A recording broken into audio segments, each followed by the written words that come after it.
A declaración do estado de alarma detivo a actividade de moitas empresas dedicadas á calefacción e á fontanería. A instalación destes equipamentos está paralizada a pesar de que a construción continúa traballando.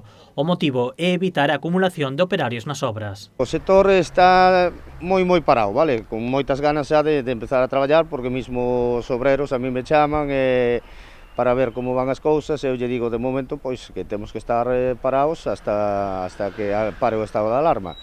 Hai empresas constructoras que si traballan e hai outras que non, vale? O que non se pode tampouco é eso, en caso de que houbera que ir a unha obra, pois estar mezclados, albañiles, con electricistas, con fontaneros, porque ao final non damos para isto, o que necesitamos é parar isto.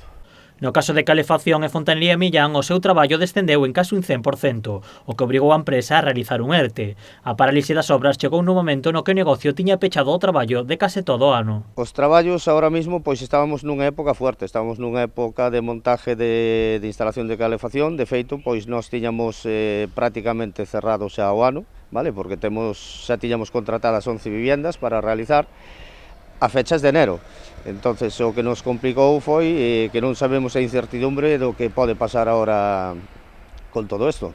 Antes de aprobarse o ERTE e ante o descenso do traballo, Javier Millán estivo traballando só e cubrindo as chamadas de urxencias. Ao ter que desplazarse ao domicilio dos clientes, era necesario respetar as medidas de prevención. É bastante complicado porque aparte vas con bastante medo, vale? Eu, de feito, as intervencións que fixen, pois sempre cas medidas de precaución, con guantes, con mascarilla e avisándolle ao cliente xa cando facía esa chamada que mantuvera esa distancia de seguridade. A pesar do parón, a empresa está aproveitando para reformar a oficina.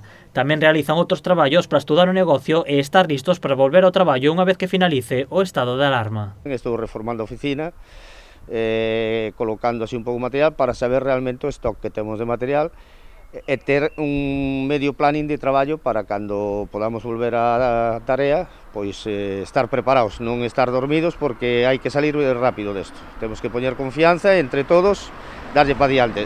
Dende a empresa confían en que unha vez que remate o estado de alarma poidan volver pouco a pouco a traballar con normalidade, pero aseguran que o importante agora é que os corpos de seguridade e sanidade poidan deter a enfermidade e non ter que lamentar máis perdas.